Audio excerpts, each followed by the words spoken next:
السلام علیکم ورحمۃ اللہ وبرکاتہ۔ اللہم صلی علی محمد وعلی آل محمد۔ ہمارے معاشرے کا ایک بڑا سلگتا ہوا مسئلہ قرض کی ادائیگی ہے کہ جس کی آج کا مسلمان کوئی پرواہ نہیں کرتا۔ قرض اصل میں اس حق کو کہتے ہیں جو کسی کے ذمے واجب الادا ہو، اور شریعت اسلامیہ کے اندر قرض کو ادا نہ کرنا اتنی سخت چیز ہے کہ اللہ کے نبی صلی اللہ علیہ وسلم ایک مرتبہ تشریف فرما تھے کہ آپ علیہ السلام نے آسمان کی طرف دیکھا اور پھر اپنے ہاتھ مبارک کو اپنی پیشانی پر رکھا اور فرمایا سبحان اللہ، اللہ نے کتنی سختی کو نازل کیا ہے، کتنی تشدید کو نازل کیا ہے۔ صحابہ کرام نے سوال کیا، اے اللہ کے رسول، اتنی زیادہ سختی نازل ہوئی ہے، کس حکم کے متعلق نازل ہوئی ہے؟ تو اللہ کے نبی علیہ السلام نے فرمایا، وہ لوگ جو قرض نہیں دیتے وہ کان کھول کر سنیں، وہ لوگ جو پیسے دینے کے لیے لوگوں سے چکر لگواتے ہیں، ان کو اپنے گھر کے دروازے پر بار بار بلاتے ہیں، جھوٹے بہانے کرتے ہیں، جھوٹے وعدے کرتے ہیں، وہ اس کائنات کے امام کے ان الفاظ کو کان کھول کر سنیں۔ اللہ کے نبی علیہ السلام نے فرمایا، اللہ کی قسم جس کے قبضے میں میری جان ہے، اگر ایک انسان اللہ کے راستے میں قتل کر دیا جائے، پھر زندہ کیا جائے، پھر قتل کیا جائے، پھر زندہ کیا جائے، پھر قتل کیا جائے، پھر زندہ کیا جائے، اگر اس کے ذمے قرض ہوگا تو تب تک وہ جنت کے اندر داخل نہیں ہوگا۔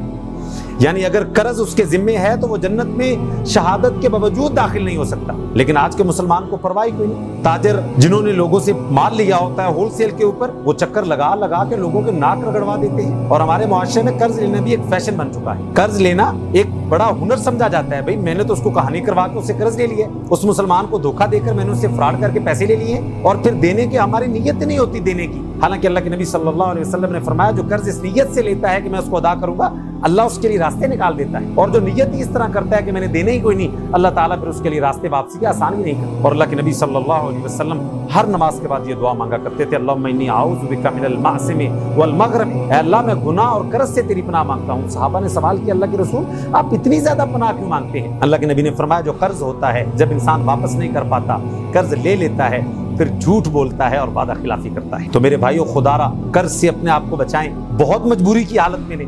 ہمارے معاشرے میں قرض بھی ایک فیشن بن چکا ہے۔ کیا کرنا تھا جی؟ میں نے گاڑی لینی تھی، میں نے موبائل لینا ہے، مجھے آپ پیسے دے دیں، میں نے گھر کا لینٹر ڈالنا ہے، اور پھر جب واپس پیسے کرنے ہوں تو پھر ہماری وہ تاریخ ہی نہیں آتی، ہمارا وہ سن ہی نہیں آتا، ہمارا وہ سال ہی نہیں آتا جس وقت پیسے واپس کرنے ہوتے ہیں۔ تو یہ ہماری زندگی کی جو نحوستیں ہیں، جو زندگی کے اندر بے برکتیاں ہیں، جو زندگی میں مایوسیاں اور پریشانیاں ہیں، یہ حقیقت میں وہ جنہوں نے پیسے لینے ہیں، وہ جب چکر لگاتے ہیں اور آپ پیسے نہیں دیتے تو ان کے دل سے نکلنے والی بد دعائیں ہیں، وہ بد دعائیں ہیں جو ہماری زندگیوں کو عذاب بنائے بیٹھی ہیں۔ کان پر جوں تک نہیں رینگتی، ہم عبادات کر رہے ہیں، عمرہ کر رہے ہیں، لوگوں کے پیسے دینے ہیں، لوگ گھر کے دروازے پر کھڑے ہیں، حاجی صاحب حج پہ جا رہے ہیں۔ خدا را قرض کے معاملے میں احتیاط فرمائیں۔ شہید کا قرض معاف نہیں ہے، وہ جنت میں نہیں جا سکتا۔ اور اللہ کے نبی علیہ السلام نے فرمایا، ایک مومن کی روح گروی رہتی ہے جب تک اس کا قرض ادا نہیں کر دیا جاتا۔ اور میں قربان جاؤں، اللہ کے نبی علیہ السلام نے کیسا اسوہ حسنہ اپنی امت کے لیے پیش کیا۔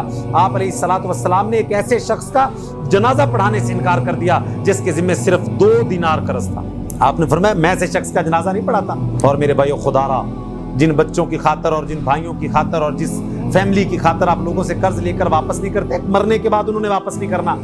میں خود آنکھوں دیکھا حال آپ کو بتاتا ہوں۔ میں ایک جگہ پہ بیٹھا، چند دن پہلے کی بات ہے، صرف 11,000 روپے قرض دینا تھا۔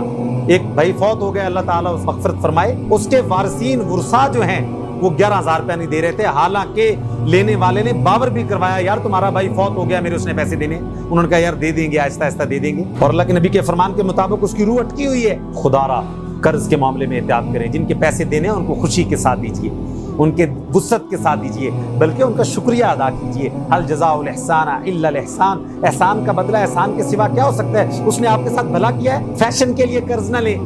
ہاں، مصیبت ہو، پریشانی ہو، ایمرجنسی ہو تو مسلمانوں کو بھی دوسروں کی مدد کرنی چاہیے، لیکن میرے بھائیو، چسکے کے لیے، اپنے دل کی تسکین کے لیے، اپنے ٹورز کے لیے، بیٹے کی شادی پہ فضول خرچے کے لیے، ایک اچھا موبائل لینے کے لیے جس کی ضرورت نہیں ہے، قرضہ لے کر گاڑی لینے کے لیے، اور ایسی فضول خرچے جن کی ہماری زندگی میں ضرورت نہیں ہوتی، قرضہ مانگنا ہی نہیں چاہیے۔ حضرت عمر رضی اللہ تعالیٰ عنہ فرماتے ہیں کہ قرض کی ابتدا غم سے اور اس کی انتہا جھگڑے پر ہوتی ہے۔ اس کی ابتدا ہی غم سے ہے، یہ رات کی پریشانی ہے، دن کی ذلت ہے۔ تو میرے خدا را بھائیو، جن کے پیسے دینے ان کے پیسے دیجئے۔